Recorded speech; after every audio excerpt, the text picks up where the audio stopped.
विरक्त की वापसी। बद्रीनाथ धाम में घटित एक चमत्कारी मिलन।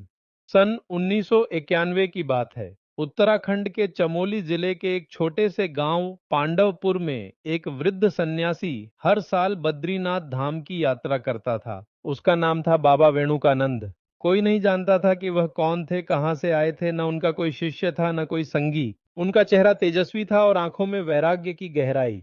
गांव के लोग कहते थे कि बाबा पिछले 35 वर्षों से हर वर्ष अकेले ही बद्रीनाथ की यात्रा करते हैं। वे कभी पैसे नहीं लेते थे, किसी से सवारी नहीं मांगते थे, बस अपनी एक कमंडल, एक चादर और तुलसी की माला लेकर चलते थे। बरसात, बर्फबारी या गर्मी कुछ भी उन्हें रोक नहीं पाता। लेकिन इस बार 1991 में जब वे यात्रा पर निकले, उनका शरीर पहले जैसा नहीं था। उनकी चाल धीमी थी, पीठ झुकी हुई थी और आंखों की ज्योति कुछ मंद पड़ गई थी। लेकिन मन में अटल विश्वास था, यह मेरी अंतिम यात्रा है और अब मुझे उस सत्य से मिलना है जिससे वर्षों से संवाद कर रहा हूँ। दूसरी ओर दिल्ली में एक युवा इंजीनियर आदित्य शर्मा अपनी नौकरी में व्यस्त था। वह बड़ा ही व्यावहारिक और तार्किक स्वभाव का था। उसके पिता एक समय में तीव्र भक्ति भाव से ओतप्रोत थे, पर अचानक संन्यास ले लिया था जब वह केवल 5 वर्ष का था। माँ ने बताया था कि वे हिमालय में कहीं चले गए, शायद बद्रीनाथ या केदारनाथ की ओर। आदित्य का हृदय अपने पिता के प्रति आक्रोश और जिज्ञासा से भरा था। कई वर्षों तक वह तीर्थों को ढकोसला समझता रहा, लेकिन एक दिन जब माँ की मृत्यु हो गई, उसने उनका एक पुराना पत्र खोज निकाला जिसमें लिखा था, यदि मेरा कोई समाचार चाहिए तो बद्रीनाथ के पास पांडवपुर गांव में पूछना। यह पढ़ते ही उसका हृदय कांप उठा। वर्षों से जिसके प्रति उपेक्षा थी, वही व्यक्ति अब एक रहस्य बनकर उसके सामने खड़ा था। आदित्य ने मन में ठान लिया, मैं जाऊंगा बद्रीनाथ और अपने पिता को खोज निकालूंगा। चाहे वे जीवित हों या नहीं, मुझे उनके बारे में जानना है। आदित्य जब पांडवपुर पहुंचा तो गांव के बड़े बुजुर्ग उसे देखकर चौंक गए। वह ठीक उसी तरह दिखता था जैसे बाबा वेणुकानंद के यौवन काल का रूप हो। गांव की एक वृद्धा जो कभी बाबा को भोजन देती थी बोली, बेटा तुम बाबा जैसे ही लगते हो, क्या तुम उनका बेटा हो? आदित्य ने अपना परिचय दिया और कहा कि वह उन्हें ढूंढने आया है। तब गांव वालों ने बताया कि बाबा इस बार अंतिम बार बद्रीनाथ यात्रा पर निकले हैं और शायद इस बार लौटेंगे नहीं।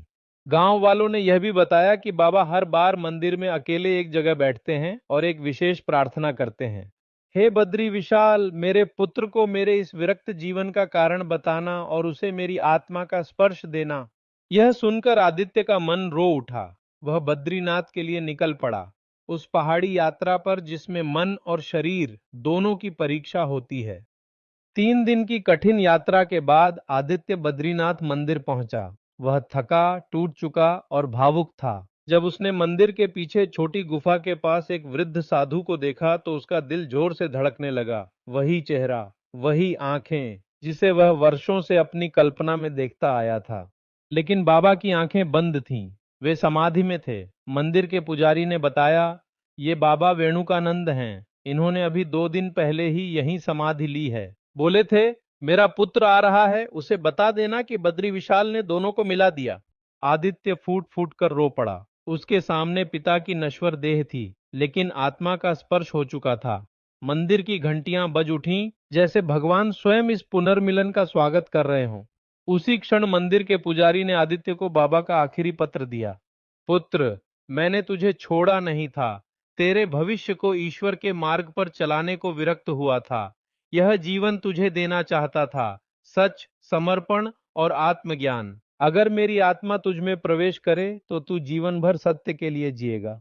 आदित्य ने बाबा की चिता की अग्नि को अपने हाथों से प्रज्वलित किया, लेकिन उस दिन से उसने अपना जीवन बदल दिया। इंजीनियरिंग की नौकरी छोड़ वह वहीं बद्रीनाथ धाम में एक धर्मशाला बनाने लगा, जहां हर साल हजारों यात्री विश्राम पा सकें।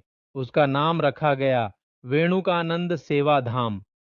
लोग कहते हैं कि आज भी जब कोई यात्री थका होता है और वेणुकानंद सेवा धाम में विश्राम करता है तो उसे एक दिव्य गंध महसूस होती है, मानो बाबा वेणुकानंद अभी भी वहीं विराजमान है।